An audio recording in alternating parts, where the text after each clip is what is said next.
Sampurit waktu tempat kehormatan berangsangaken ka apa ya waktu sebenarnya.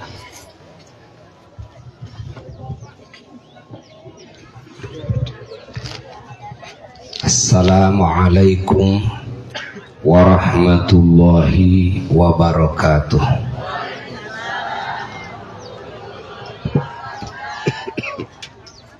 Bismillahirrahmanirrahim.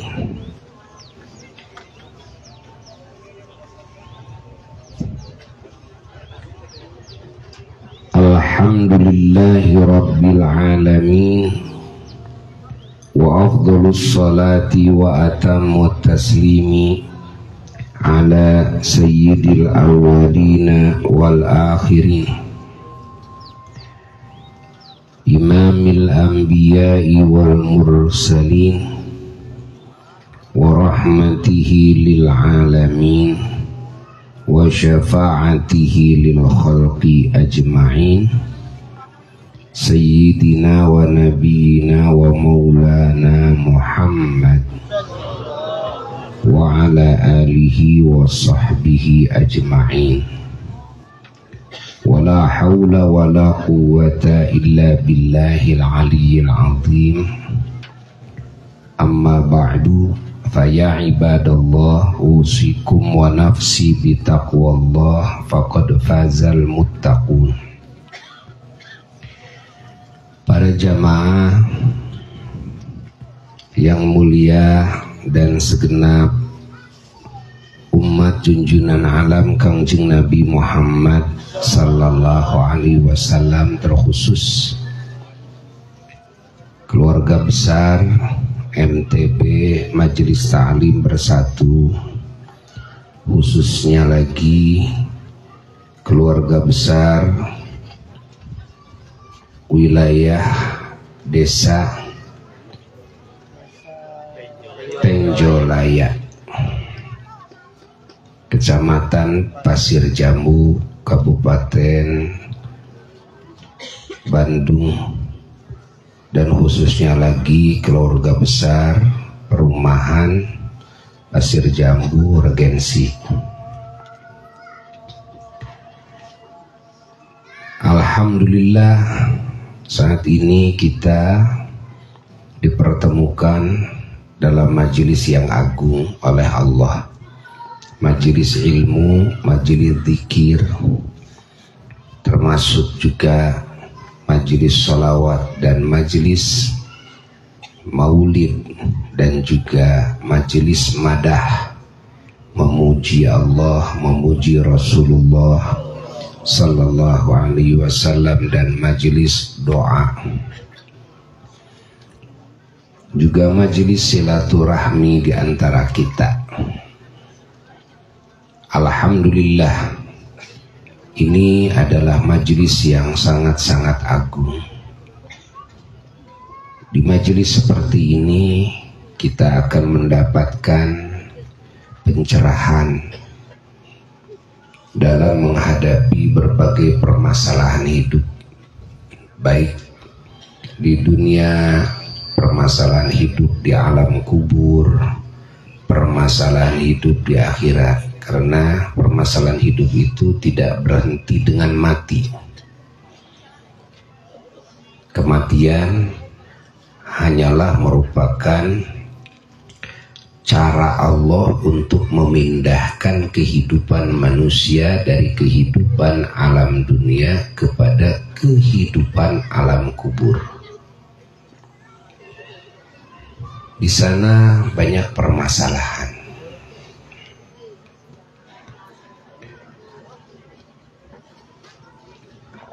Kiamat juga bukan merupakan akhir segalanya, tapi merupakan cara Allah untuk memindahkan semua manusia, bangsa jin, bangsa setan, dipindahkan dari alam dunia ke alam akhirat.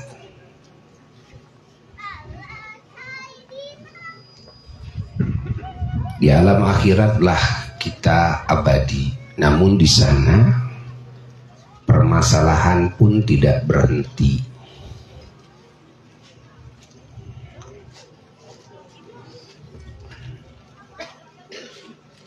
Berhentinya permasalahan itu ketika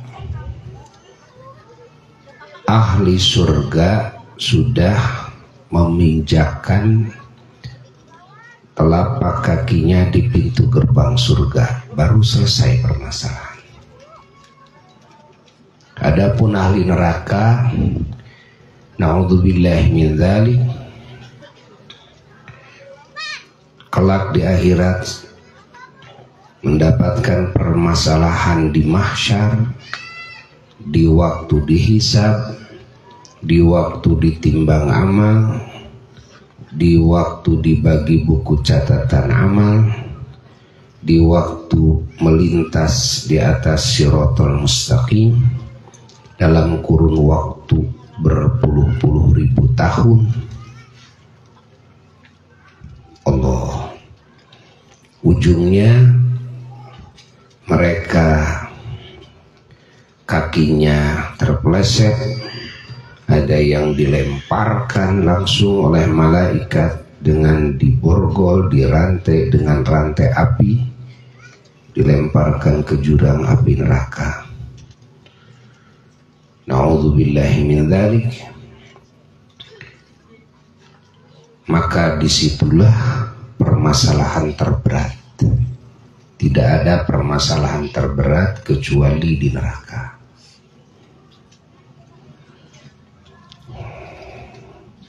Bangsa setan, bangsa jin dan bangsa manusia yang kafir, yang tidak beriman kepada Allah, mendustakan Allah sebagai Tuhan yang hak, mendustakan Kangjeng Nabi Muhammad sallallahu alaihi wasallam sebagai utusan Allah yang hak, mendustakan salah satu dari utusan Allah, dan mendustakan salah satu dari Nabi Allah, mendustakan Al-Quran dan kitab-kitab samawi yang lainnya sebagai firman Allah yang hak, mendustakan Islam sebagai agama Allah yang hak, mendustakan akan terjadinya kiamat dan tanda-tandanya yang sudah Allah sebutkan dalam Qur'annya, yang sudah disebutkan pula oleh Kangjeng Nabi Muhammad SAW dalam hadis-hadisnya yang sahih dan mutawatir, dan mendustakan alam kubur, nikmat kubur, siksa kubur, pertanyaan malaikat munkar nakir di kubur, juga mendustakan hari kebangkitan di alam akhirat, mendustakan akan dihisabnya, diperiksanya semua amal perbuatan waktu di dunia, dan akan dipertanyakan, akan diaudit semua nikmat yang pernah Allah hujankan waktu di dunia, yang disebut dengan hisab, dan mendustakan ditimbangnya amal perbuatan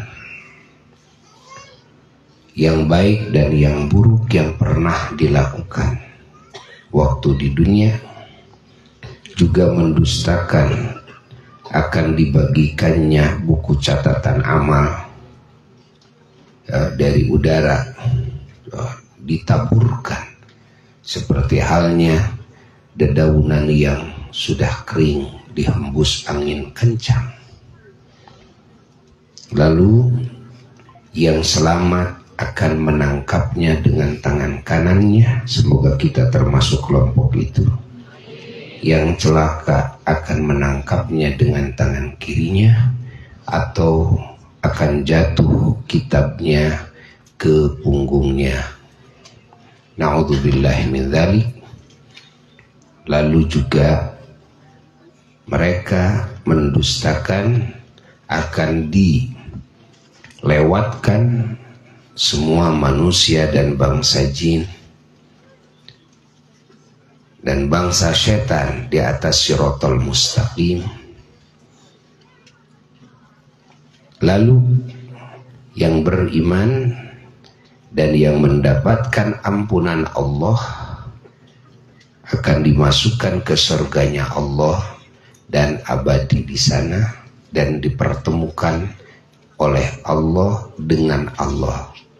Diperlihatkan mata ahli surga oleh Allah kepada zat Allah. Itu merupakan nikmat yang paling puncak, derajat yang paling tinggi di surga. Semoga kita mendapatkannya. Dan berkumpullah semua para nabi dan para rasul dan para wali, para ulama, para syuhada, para sholihin, dan seluruh yang beriman dari zaman Nabi Adam alaihissalam sampai hari kiamat, baik bangsa manusia maupun bangsa jin, sesuai dengan derajatnya masing-masing, sesuai dengan derajat imannya, derajat keilmuannya, derajat amalnya, derajat akhlakul karimahnya, derajat ihsannya,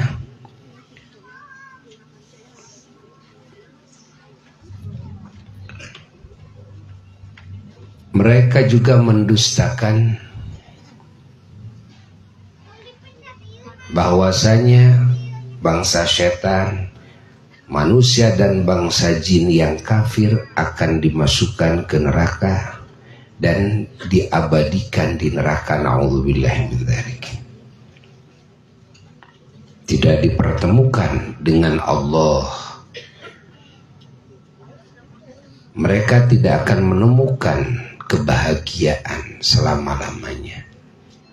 Derita yang mereka rasakan selama-lamanya, sedih dan ketakutan yang terus menghantui mereka selama-lamanya, kesakitan, kepedihan yang mereka rasakan selama-lamanya karena mereka tidak mau beriman kepada Allah dan kepada segala hal yang wajib diimani waktu hidup di dunia. Adapun manusia dan bangsa jin yang beriman namun mengotori imannya dengan dosa waktu di dunia dan tidak keburu bertobat kepada Allah, tidak keburu berhijrah kepada Allah sebelum matinya, lalu dia mati membawa keimanan yang kotor dengan dosanya, maka urusan orang seperti ini, urusan bangsa jin seperti ini dikembalikan kepada Allah. Jika Allah menghendaki menyiksanya atas keadilannya, itu urusan Allah. Jika Allah Ta'ala mengampuni dosanya, itu adalah wewenang Allah, kasih sayang Allah. Cuma kalaupun Allah tidak mengampuninya atas keadilannya, maka orang tersebut, bangsa jin tersebut, tidak akan diabadikan di nerakanya. Ujung ceritanya akan diangkat dari api neraka, lalu disalin rupanya, dimandikan oleh Allah di lautan kasih sayang Allah, lalu setelah itu dimasukkan oleh Allah ke surganya dan abadi di surga. Ini cerita pasti, karena cerita ini cerita yang langsung dari Allah. cerita yang langsung dari utusan Allah yang wajib dipercaya, karena para rasul mustahil dusta. Dan utusan Allah itu bukan satu. Mau bagaimana dianggap kemungkinan bohong? Para utusan Allah itu banyak. Ada 313 rasul dari mulai Nabi Adam alaihissalam, manusia pertama di muka bumi, sampai rasul terakhir Kangjeng Nabi Muhammad sallallahu alaihi wasallam, bercerita sama tentang Allah, tentang ajaran Allah, tentang Islam, tentang firman Allah, tentang iman, tentang ihsan, tentang akhlak mulia, tentang kiamah dan tanda-tandanya, tentang akhirat, tentang surga dan neraka. Semua utusan berbicara sama.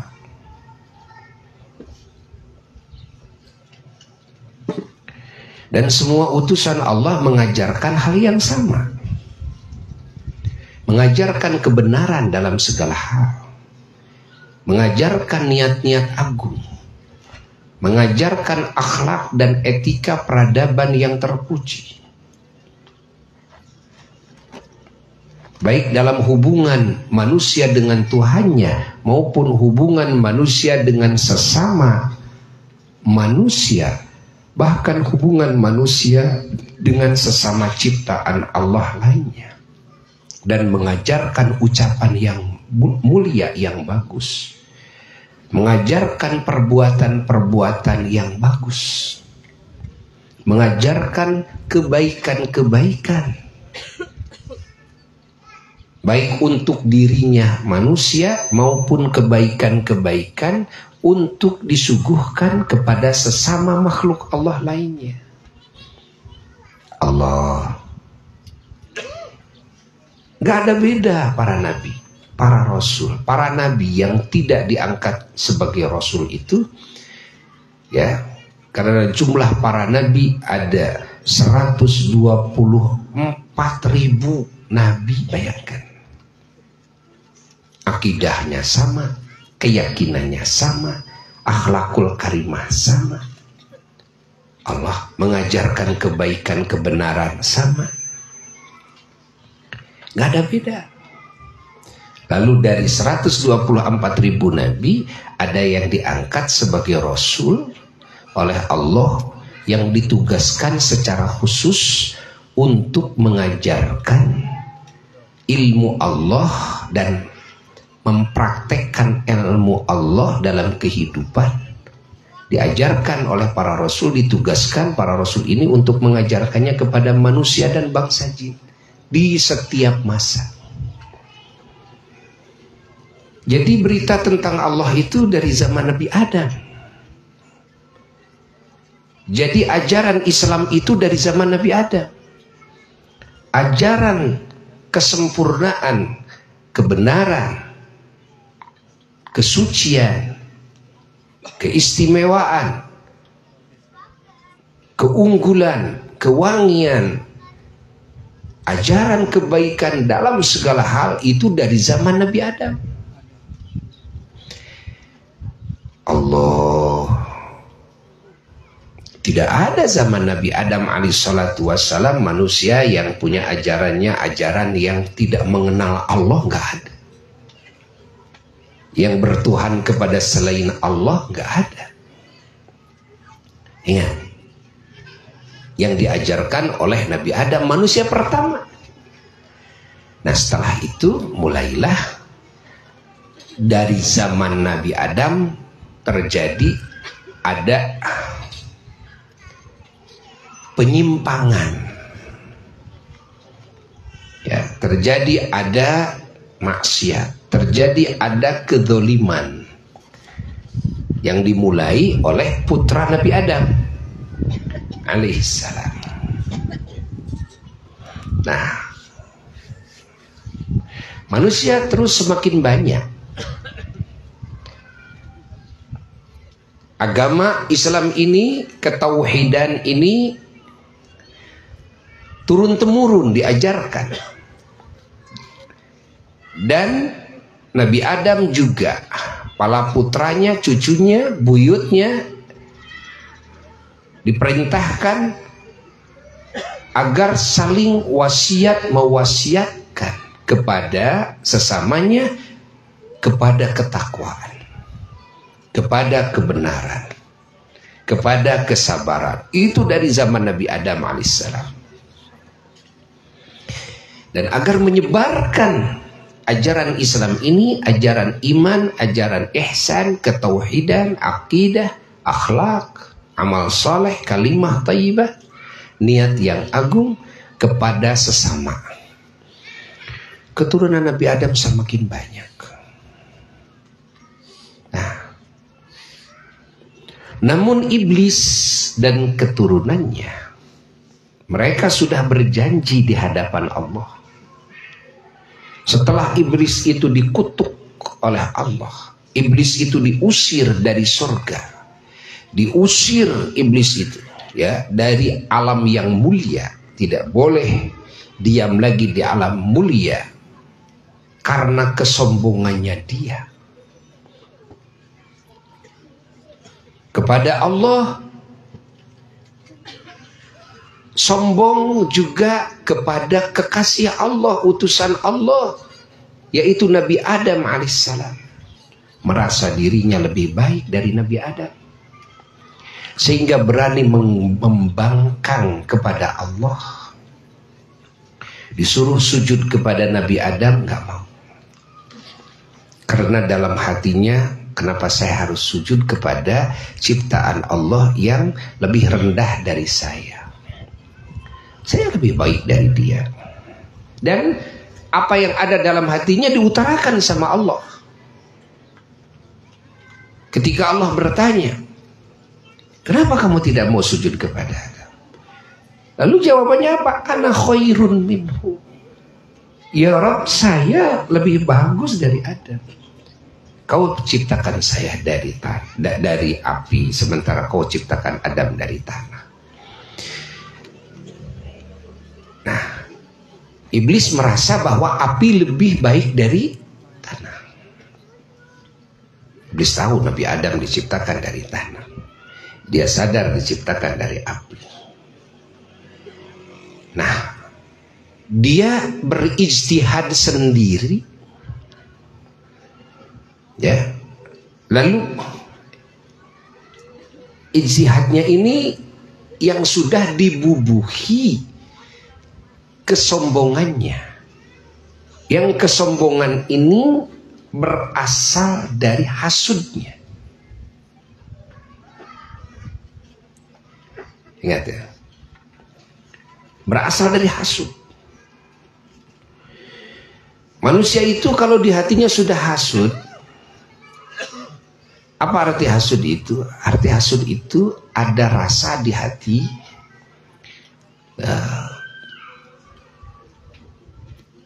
yang mendapatkan kebaikan itu harus saya sendiri. Ya. Atau orang-orang yang bersama saya. Nah, yang lainnya nggak boleh dapat nikmat, nggak boleh dapat kebaikan, nggak boleh menyaingi saya, nggak boleh lebih dari saya. Nah, ini hasud. Iblis kan merasa dia itu sudah beribadah kepada Allah beratus-ratus ribu tahun. Pernah ibadah di dalam surga, pernah ibadah di aras, pernah ibadah di langit. Bayangkan. Bahkan iblis pernah jadi dosen para malaikat. Hah? Bayangkan. Lalu tiba-tiba harus sujud kepada Nabi Adam. Makhluk yang baru loh. Tahu apa Adam tentang surga, tentang langit, tentang aras, tentang itu kan? Nah, tidak mau jabatannya dikalahkan oleh Nabi Adam. nggak mau. Ya. Karunia dari Allah lebih banyak kepada Nabi Adam, nggak mau. Ya.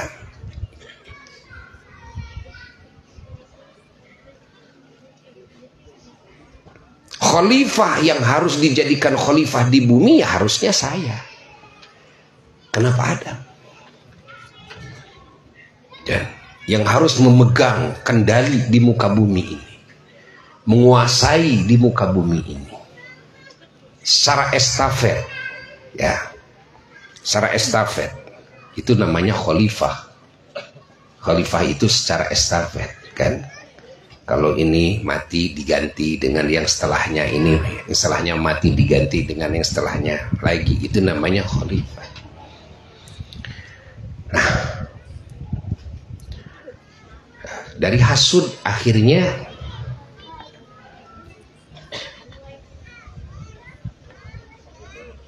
lahir sifat-sifat yang buruk kepada siapapun yang dihasudi. Pemikirannya jadi buruk, niatnya jadi buruk, ucapannya jadi buruk, perbuatannya jadi buruk gara-gara satu sifat hasud.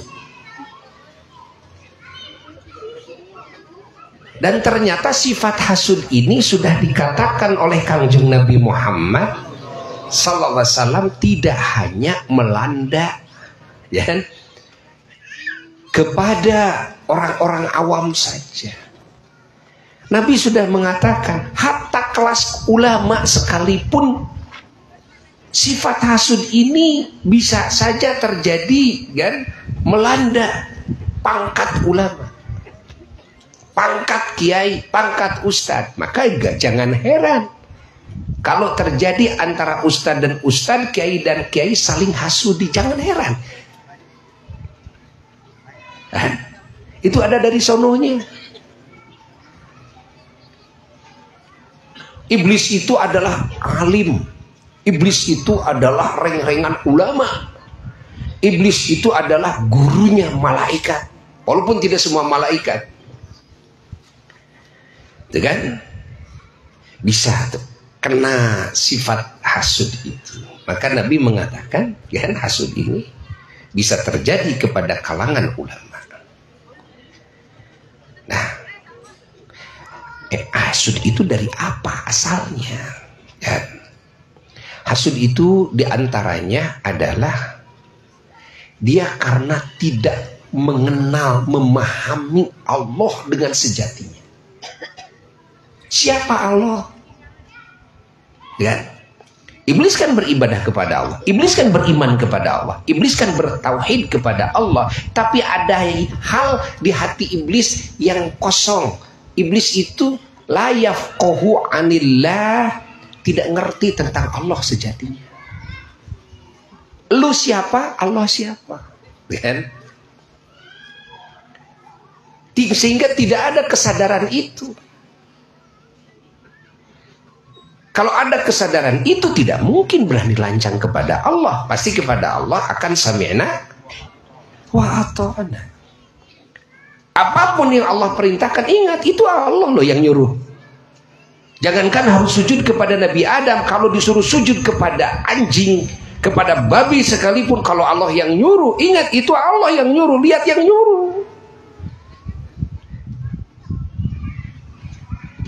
Dan sudah tidak boleh dipakai lagi pemikiran, sudah tidak boleh dipakai lagi akal, sudah tidak boleh dipakai lagi apapun yang ada pada diri kita ketika Allah yang menentukan.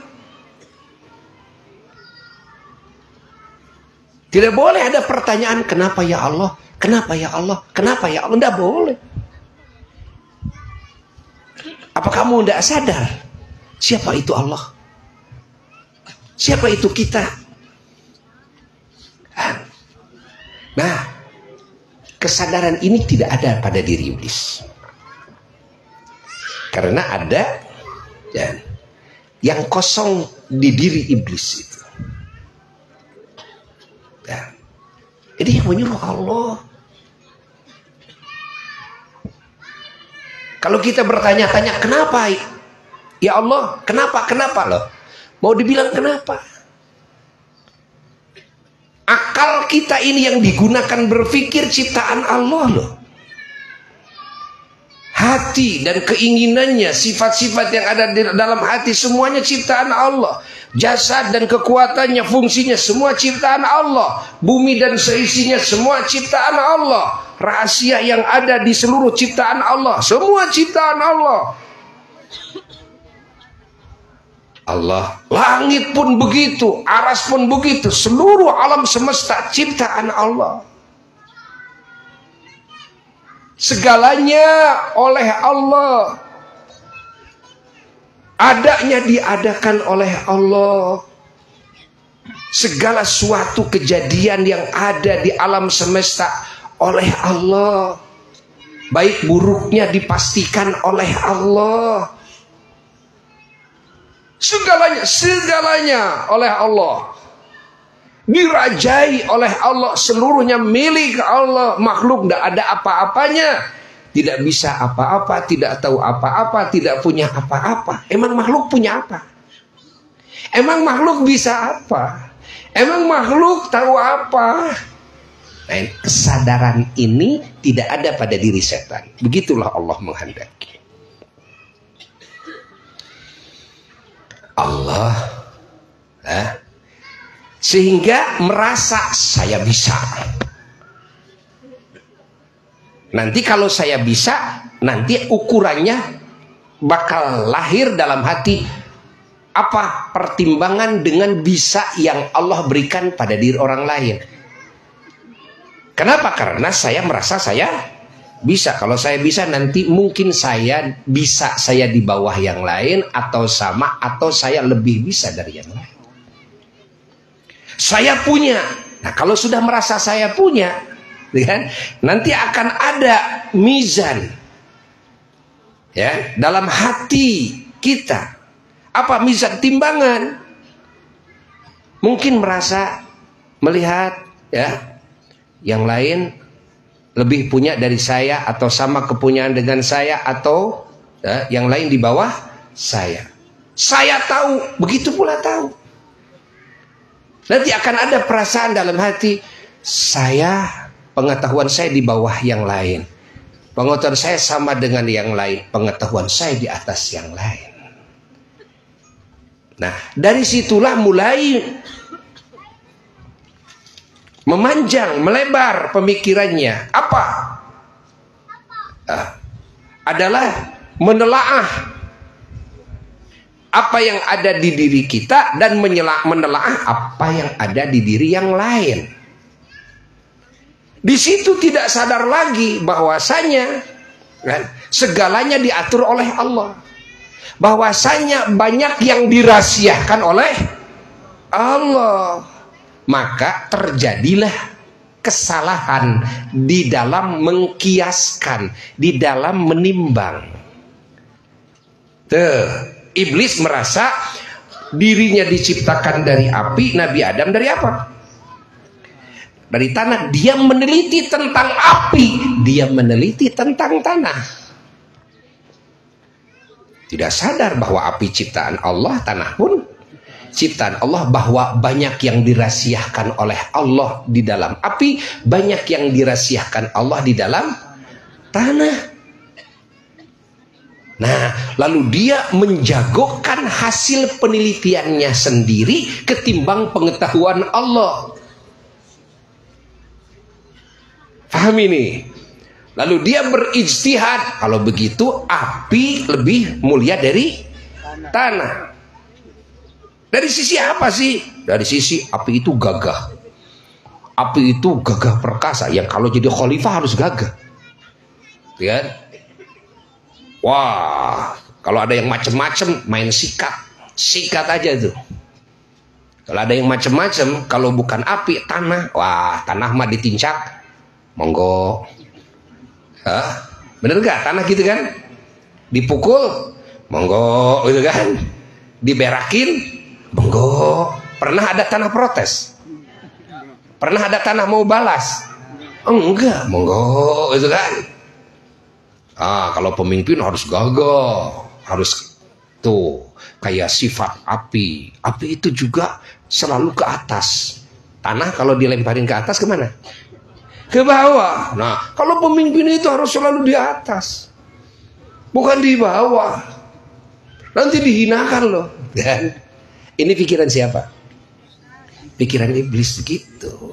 Nah, api itu terang dan bisa menerangi, ya. Tapi tanah gelap. Nah, bagaimana bisa menerangi yang lain? Dirinya aja gelap. Jadi terus banyak penelitian iblis, lalu dia ijtihad, kan? Dia menimbang dengan timbangannya dia yang kerdil, yang picik, ya. Dia lupa siapa dirinya, siapa Allah. Dia lupa bahwa yang memerintahkan adalah Allah. Dia lupa bahwa banyak yang dirahasiakan oleh Allah di makhluknya, yang Allah perlihatkan kepada makhluknya tentang rahasia ciptaannya itu hanyalah yang paling sedikit, yang paling banyaknya hikmahnya, rahasianya diumpetin oleh Allah. Dan dia lupa bahwa sesungguhnya pengetahuan dia juga terhadap sekelumit, setitik daripada rahasia Allah, pada api, pada tanah, semuanya Allah lah yang ngasih ilham. Dan nah, ceritanya ini, cerita si siapa? Iblis ini nih, akhirnya dia mengkiaskan, membandingkan dengan kias yang salah, ijtihad yang salah. Mulailah itu lahir kias iblisi, ya, lahir kias iblisi, ijtihad iblisi. Nah, tesis iblis ini, tesis iblis dimulai oleh iblis sendiri. Ada tesis iblis. Tesis itu kan hasil penelaahan, penelitian. Tesis iblis itu bagaimana api, bagaimana tanah, gitu kan? Nah, lahirlah kesombongan. Saya lebih baik dari tanah karena saya api, Adam dari saya lebih baik dari Adam. Kalau saya lebih baik, tidak pantas yang lebih baik, lalu harus tunduk sujud kepada yang di bawah levelnya. Setelah itu bagaimana? Karena lupa siapa Allah, siapa dirinya, berani sama Allah, kan? Berani menentang. Ya Rabb, saya nggak mau sujud kepada Adam, nggak mau sujud. Allah. Na'udzubillah min dzalik. Na'udzubillah. Na'udzubillah. Na'udzubillah. Allah. Nah, malaikat menyadari itu, malaikat. Ya, yang tidak disadari oleh iblis, malaikat sadar. Padahal malaikat diciptakan oleh Allah jauh lebih baik dari api. Apa? Dari cahaya. Harusnya yang sombong itu siapa? Malaikat. Tapi kan malaikat tahu siapa Allah, siapa dirinya. Malaikat kan sadar, ya, bahwa segalanya oleh Allah, makhluk itu. Malaikat kan sadar bahwasanya yang Allah umpetin daripada rahasia ciptaannya, hikmah di dalam ciptaannya itu yang diperlihatkan yang sedikitnya, yang banyaknya diumpetin oleh Allah. Boleh jadi tanah lebih baik dari saya, kata malaikat, daripada cahaya. Kenapa? Karena saya tidak tahu apa yang ada di tanah, apa yang ada di cahaya, itu kan? Sementara yang diumpetin oleh Allah jauh lebih banyak. Dan saya harus baik sangka dan buruk sangka tentu, ya, bukan cuma lebih baik sangka, seharusnya baik sangka, jangan buruk sangka, ya kan? Karena buruk sangka sifat yang buruk. Tuh. Maka malaikat merendah. Satu, melihat siapa yang nyuruh. Yang nyuruh adalah Allah, segalanya Allah. Yang disuruh saya, makhluk yang tidak ada apa-apanya. Sudah, semi'na. Dibuang akal, dibuang segala aku, semua dibuang. Siapa yang dihadapi? Allah. Sudah, la ilaha illallah. Udah, nggak main itu, nggak main ini. Ditambah Nah, malaikat baik sangka kepada Allah, baik sangka kepada hamba Allah. Dan lalu rumusnya apa? Nah, enteng rumusnya. Cek urang Sunda mah tepati-pati geus. Tepati-pati Nabi Adam. Dek didamel khalifah lamun. Nah, tepati-pati sakabeh malaikat termasuk iblis kudu sujud ka Nabi Adam walaupun dibikin dari tanah. Kalau Nabi Adam itu tidak ada keistimewaan yang melebihi semuanya. You understand? Oh, you're the best crazy.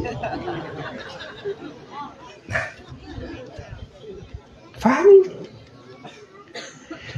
Oh iya.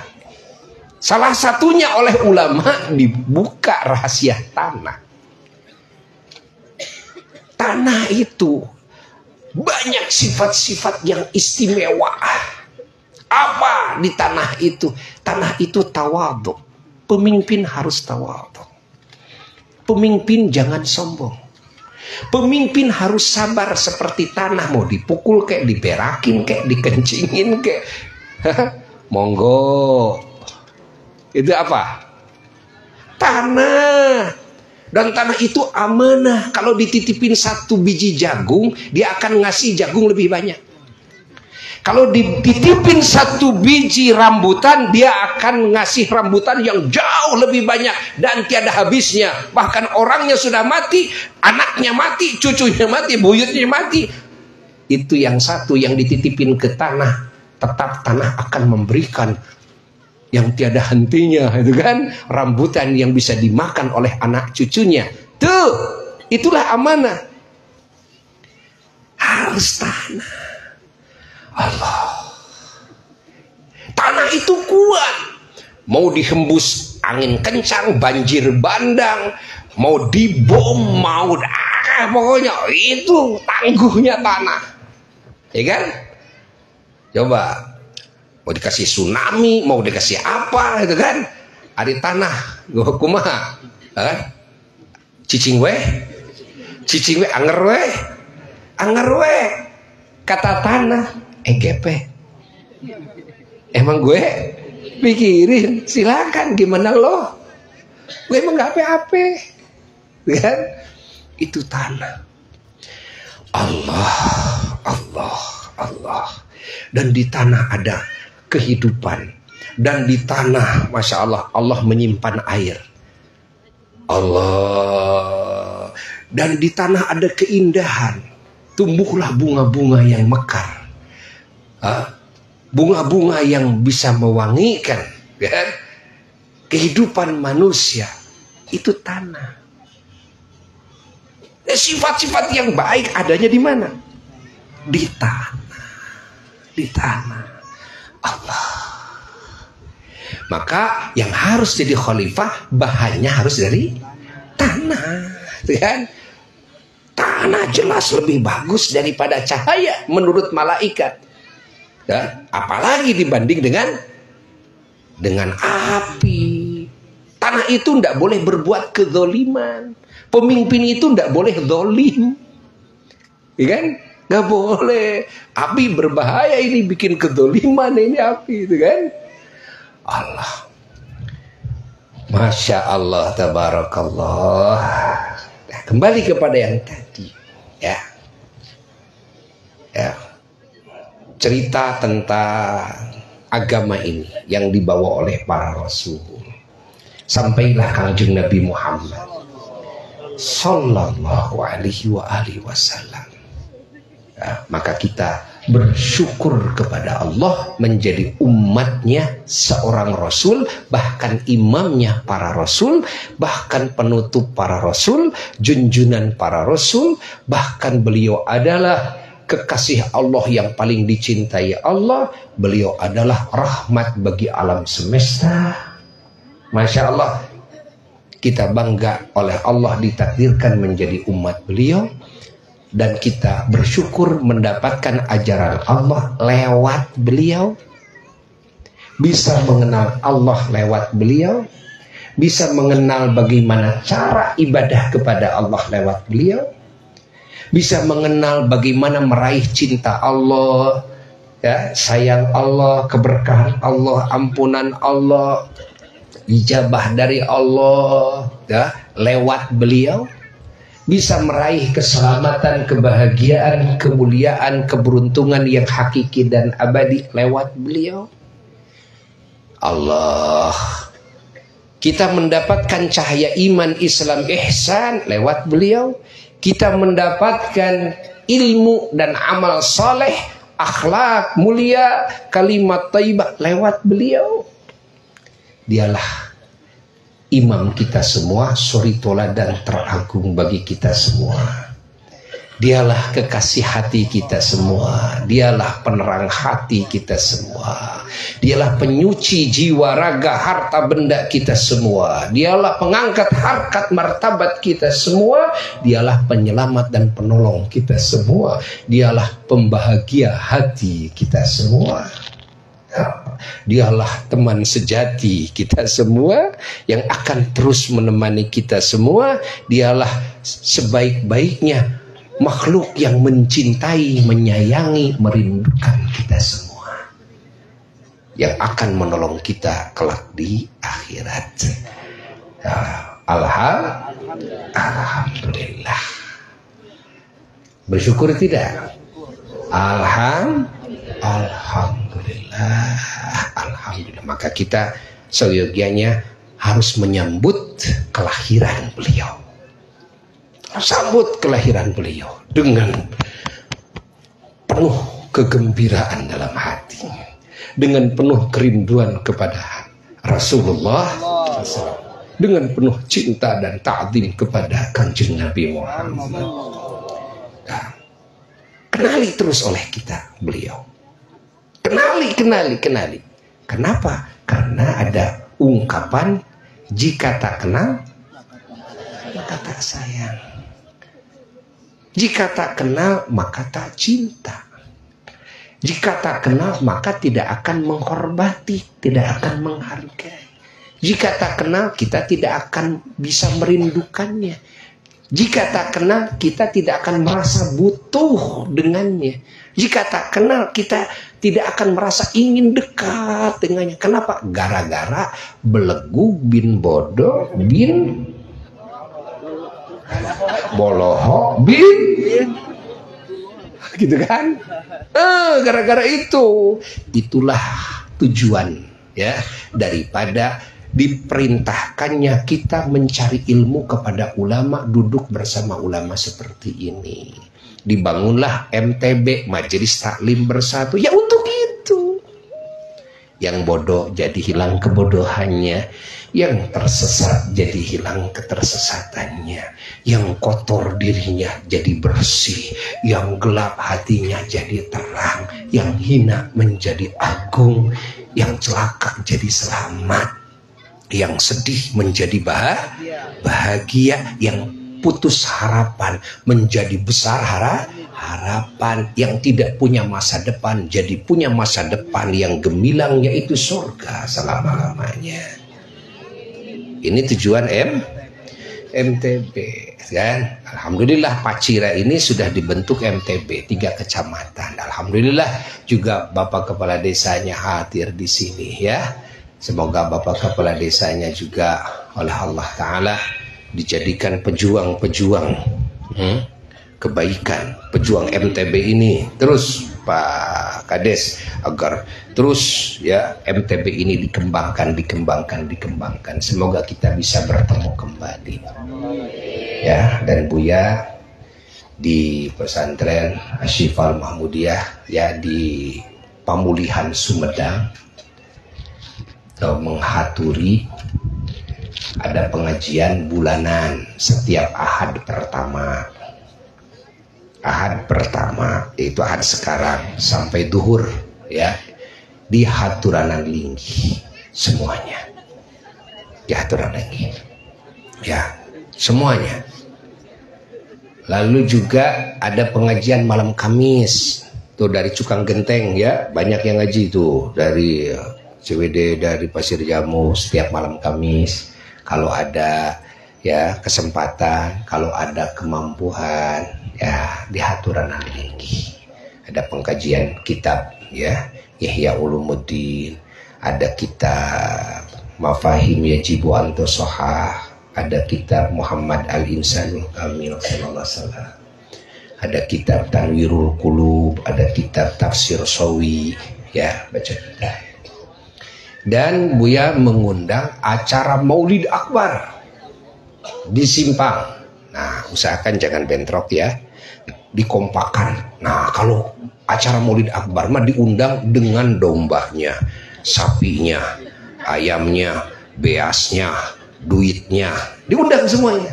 Jadi jangan sendirian.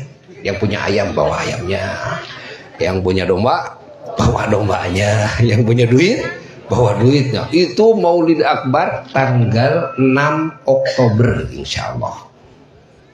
Hari Ahad tanggal 6 Oktober dari sekarang ya, dari sekarang. Ocal ajak, persiapkan ya, persiapkan si jabrik di bibir, si jamrong di kolong. Wah, siapkan cirian tah ya supaya ya diundang ku Kangjeng Nabi, diundang lagi ku Kangjeng Nabi hadir ngagungkeun Kangjeng Nabi sallallahu alaihi wasallam. Tos lah sakitunya tong panjang-panjang teuing bisi kamerkaan ya, tos sakitu. Ayeuna urang teh acan salat asar ya, anu tos siap urang salat asar di masjid di dieu, sekaligus urang niat iktikaf ngamakmurkeun ieu masjid ya. Oge di akhir ieu kempelan ya, Buya seja ngaduakeun sadayana.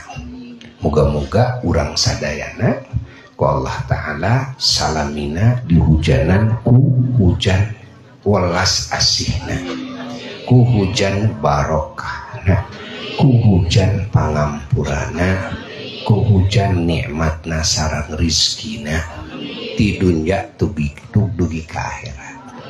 Pala putra urang turunan urang sadayana sing saroleh, dina waktos maut sadayana sing husnul khotimah. Bisirril Fatihah.